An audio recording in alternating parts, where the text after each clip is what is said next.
Welcome to Chess to Impress. These videos are for beginners and today's topic is overpowering. Now, what is overpowering? Overpowering in chess is all about attacking something more times than it is defended. It is also being smart about which piece you use first, right? So, apart from the fact that we have more attackers than their defenders, we should also be smart about which piece we should use first. So in this position, black has overpowered the white knight. Why has black overpowered the white knight? Let's take a note of this. Because black has more attackers. If you just count the number of attackers black has, or if you just look at the number of pieces that black has which sees the knight on d4, it is greater than the number of pieces white has which is defending d4. In simple terms, black has 1, 2 and 3, correct? And if you just take a look at white's pieces which are defending this knight, it's just the pawn and it's just the rook. So we have 3 pieces which are attacking, they only have 2 pieces which are defending.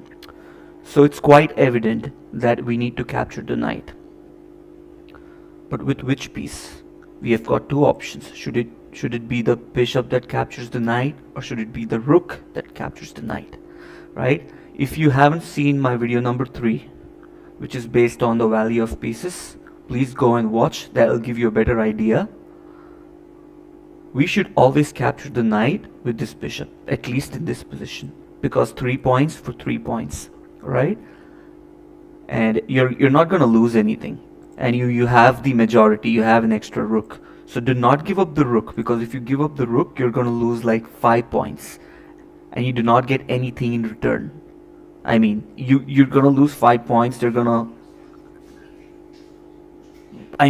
lose 5 points and you're just going to get 3. So you will still end up losing 2. So do not capture with the rook, because capturing with the rook will result in a loss. So you capture with the bishop, and then they capture with the pawn. And the fact of the matter is we are still overpowering this pawn, because we still have 2 pieces. These 2 pieces are in a battery. When 2 pieces work together on the same line, they're in a battery. If you just take a look at this pawn, right, this pawn is only defended by this rook. So 2 versus 1. So what do? Okay, cool, now we can take, because even if the rook captures our rook, we have the other rook to support it. Cool. So next position, let's go to the next position. Alright, if you just take a look at white's position, imagine we are playing as white. Alright, white has 2 pieces attacking this knight, and black has only 1 piece controlling it. So now it's black's turn to play.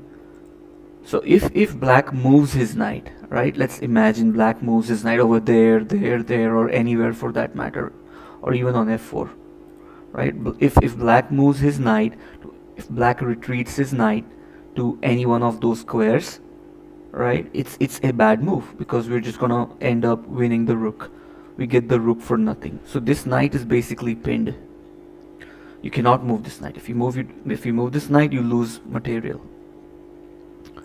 So black's only move, the only way black can defend or protect or see the knight by using another piece, is by moving the queen to g5. That is the only move black has. If black plays queen h5, our bishop is looking at that square, and the queen can only go to g5 to protect the knight.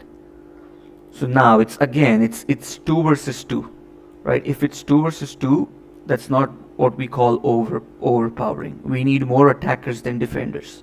So how does white add an attacker? White adds an attacker by just playing c4. If you play this move c4, right now the knight is being hit by 3 pieces, and there are only 2 pieces which defend the knight. Again, the same thing still applies. If the knight retreats, we end up winning the rook. And let's imagine if they were to play a move like king h8. Yeah, now you can either capture it with the bishop or the pawn, but the best case scenario would be to just take with the pawn, because the pawn has only 1 point, the knight has 3, which means we gain more points. And if they take with the rook, yeah, you can just simply take with the rook, right? Because we are threatening 2 things: to capture the queen and a mate on d8, because the king is stuck. We call this mate as a back rank mate. You'll see that in the lessons to come in the future. Alright, so first you overpower. First you make sure you have more attackers. Then the number of defenders they have. And then once you have successfully overpowered, you capture it with the correct piece. When I say the word correct piece, it means the piece which has the lowest value. Alright, cool. Next position. This is a position, this is a visualization exercise for you. So you think how many pieces, how many white pieces attack this pawn on d5, and at the same time how many black pieces defend it.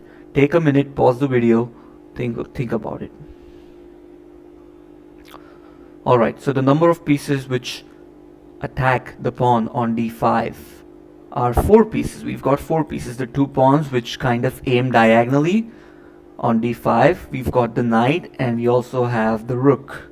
Now if you count the number of black pieces which defend the pawn on d5, the correct number is 3. Yes, it's not 2, it's 3, because it's this pawn, it's the bishop and the queen which is in, or which is on the same line as the bishop. They work together, say they aim and they defend. So 4 pieces attacking the pawn or attacking the square on d5, 3 pieces defending the square on d5. So we have successfully managed to overpower the square d5. So if we were to play as white, what do? Capture it with one of our pawns. If they take with the pawn, we still have 3 attackers, 2 defenders. Keep going. Again, 2 attackers, 1 defender. Keep going. And if they take, we still have a rook which we've got. And for that matter, if they make a move like, let's say f5, how do we checkmate? Yeah, we should not be greedy in capturing the pawn on f5. We indeed play the move rook d8, and then we win. Okay, all right, next position.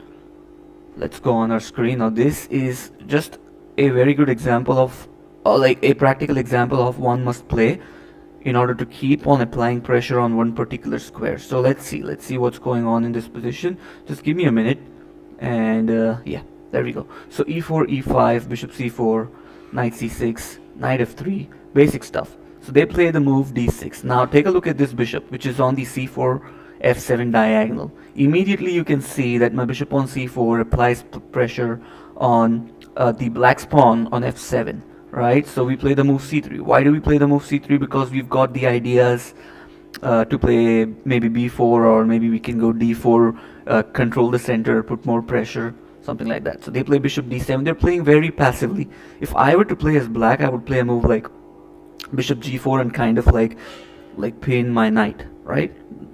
Pin my knight. If I were to play as black.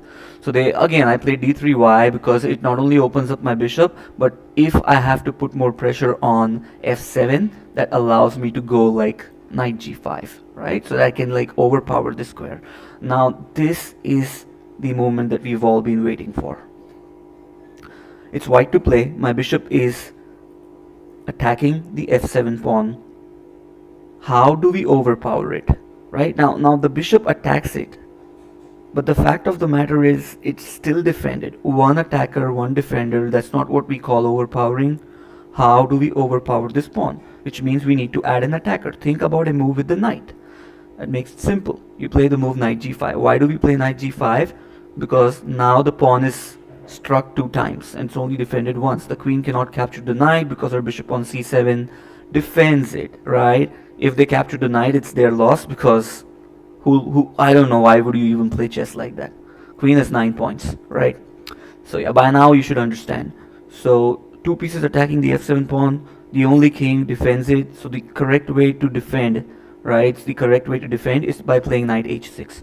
Now we still cannot take that pawn. Why? Because 2 attackers, 2 defenders doesn't make sense. So we need to apply more pressure. Why do we need to apply more pressure? We need to apply more pressure because of the word overpower, because of the theme overpowering, right? So what is the correct move? We play the move, either we can go to f3, right? Use your queen to go to f3 so that now the pawn is struck thrice, or we can play the queen to b3. Again, queen b3, I love this because it not only looks at b7, but it also lines up with the bishop and attacks f7. Right, so this was just an example. So in just a summary, or just to like summarize what we've learned, is we were talking about overpowering. Why do we overpower? We overpower to apply more pressure. right, on a particular square to put more pressure on our opponent, and also to have more attackers than defenders. And what are the uses of overpowering? The use of overpowering is we end up winning a piece, or we end up winning material. Alright, see you then.